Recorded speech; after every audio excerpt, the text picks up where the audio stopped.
Cricket viewers உங்க எல்லாருக்கும் ஒரு பெரிய வணக்கம். இன்னைக்கான வீடியோ என்ன அப்படின்னா, T20 வேர்ல்டு கப் 2024 கூடிய விரைவில் ஆரம்பிக்க போகுது. எஸ், ஆல்ரெடி எல்லா டீமோட ஸ்குவாடும் ரிலீஸ் பண்ணிட்டு இருக்காங்க. அண்ட் நம்ம இந்தியன் டீமோட ஸ்குவாட் பார்த்து நிறைய அதில் பேசணும். அண்ட் நிறைய அதில் வந்து பார்த்தீங்க அப்படின்னா ஆப்வியஸ்லி நம்ம எக்ஸ்பெக்ட் பண்ணதெல்லாம் கூட இல்லை. ஓகே, அதெல்லாம் ஒரு சைடு இருக்கட்டும், அவ்வளோதான் அறிவிச்சிட்டாங்க. இனிமேல் அவங்க தான் போய் விளையாட போகிறாங்க. விளையாண்டு நல்லபடியாக T20 வேர்ல்டு கப் 2024 ஜெயிச்சுட்டு வந்துட்டாங்க அப்படின்னா ஓகே. இப்போ என்ன மேட்டர் அப்படின்னா, இந்த வேர்ல்டு கப் அப்படின்லாம் வந்துட்டாலே இந்த ஜெர்சி அப்படிங்கிற ஒரு விஷயம் வந்து செமையா இருக்குங்க. எஸ், எப்படா ஜெர்சி அறிவிக்க போறாங்க அப்படிங்கிற அந்த ஒரு எதிர்பார்ப்பு வந்து எப்பவுமே இருக்கும். ஸோ இந்த வாட்டி T20 வேர்ல்டு கப் 2024க்கான ஜெர்சியை வந்து பாத்தீங்க அப்படின்னா இந்திய அணி சைட்லேருந்து அறிவிச்சிருக்காங்க. எஸ், ஆப்வியஸ்லி நீங்க அதை பார்த்துட்டு தான் இருப்பீங்க. ப்ளூ அண்ட் ஆரஞ்சு கலர்ல வந்து பாத்தீங்க அப்படின்னா இருக்கு. எஸ், 2019 வேர்ல்டு கப் போன டைம்ல அப்பையில வந்து பாத்தீங்க அப்படின்னா நிறைய டீம் ப்ளூ ஜெர்சி யூஸ் பண்ணதுனால 2 ப்ளூ ஜெர்சி யூஸ் பண்ற டீம்ஸ் வர்றப்போ ஒரு டீம் வேற ஜெர்சி போடணும்.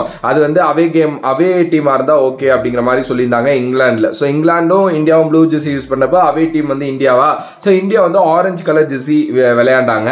அப்பயே அதுல அவ்வளோ எதிர்ப்புகள் கிளம்புனுச்சு. இந்த ஆரஞ்சு, இந்த காவி அப்படிங்கிற ஒரு விஷயம் வந்து எந்த அளவுக்கு இந்தியாவை ரூல் பண்ணிக்கிட்டு இருக்கு அண்ட் எந்த மாதிரியான புரிதல், அரசியல் புரிதல் அது பக்கம் இருக்குங்கிறது நம்ம எல்லாருக்குமே தெரியும். ஏன்னா அந்த ஆரஞ்சு அப்படிங்கிறது பாலிடிக்ஸ் லெவல்ல பயங்கரமா ஒன்று பேசப்படுற ஒரு விஷயம். ஓகே, ஸோ அதுதான் வந்து திணிச்சிட்டாங்க அப்படிங்கிற மாதிரி அந்த டைம் பேசிட்டு இருந்தாங்க.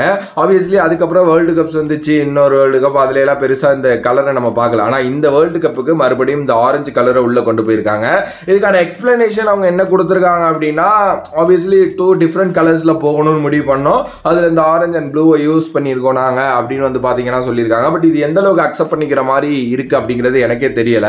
ஏன்னா நேற்று ஃபுல்லாவே வந்து சோசியல் மீடியா எல்லாத்துலயுமே வச்சு செய்ய ஆரம்பிச்சுட்டானுங்க. இது என்னது, இது நீங்க வந்து பிசிசிஐயும் பாலிடிக்ஸ்க்குள்ள நல்லா போயிடுச்சு, ஆப்வியஸ்லி கிரிக்கெட்டுக்குள்ளேயே நீங்க வந்து இந்த அரசியலை விதிக்கிறீங்க அப்படி இப்படின்லாம் நிறைய வந்துட்டு இருந்துச்சு. அதில் சிலது அக்செப்ட் பண்ணிக்கிற மாதிரி தான் வந்து பாத்தீங்க அப்படின்னா இருந்துச்சு. ஓகே, ஆப்வியஸ்லி இந்தியானாலே அந்த ப்ளூ ஜெர்சி தான். எப்பவுமே இந்த வேர்ல்டு கப் மாதிரிலாம் வர்றப்போ பெரிய டீம்ஸ் எல்லாம் என்ன பண்ணுவாங்க அப்படின்னா அவங்களோட விண்டேஜ் கலரை வந்து பாத்தீங்க அப்படின்னா மறுபடியும் எடுத்துட்டு வர ட்ரை பண்ணுவாங்க. சிஎஸ்கேவே அதை போன வாட்டி ட்ரை பண்ணாங்க. அந்த விண்டேஜ்ல அவங்க யூஸ் பண்ணியிருப்பாங்களா ஜெர்சி, அதை வந்து திருப்பி கம்பேக் பண்றதுக்கு இது பண்ணுவாங்க. பட் இது சம்பந்தமே இல்லாம இந்த ஜெர்சி எங்கேருந்து எப்படி வந்துச்சு அப்படிங்கிறது வந்து தெரியல.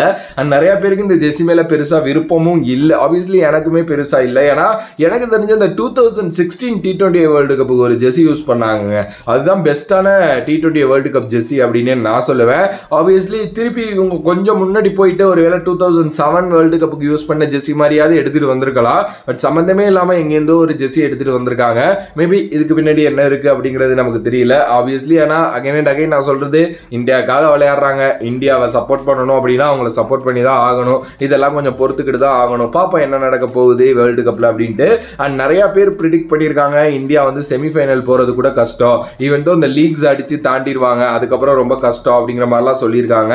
எஸ், அந்த அளவுக்கு டீம் இருக்கு அப்படிங்கிற மாதிரிலாம் நிறைய பேர் சொல்லிக்கிட்டு இருக்காங்க. உங்களோட கருத்து அதை பத்தி என்ன அப்படின்ட்டு மறக்காம கமெண்ட் பாக்ஸ்ல கமெண்ட் பண்ணிட்டு இந்த ஜெர்சி பத்தி நீங்க என்ன நினைக்கிறீங்களோ கமெண்ட் பண்ணுங்க. வேறொரு வீடியோல வேறொரு கான்செப்ட் வந்து சந்திக்கிறேன். நன்றி, வணக்கம்.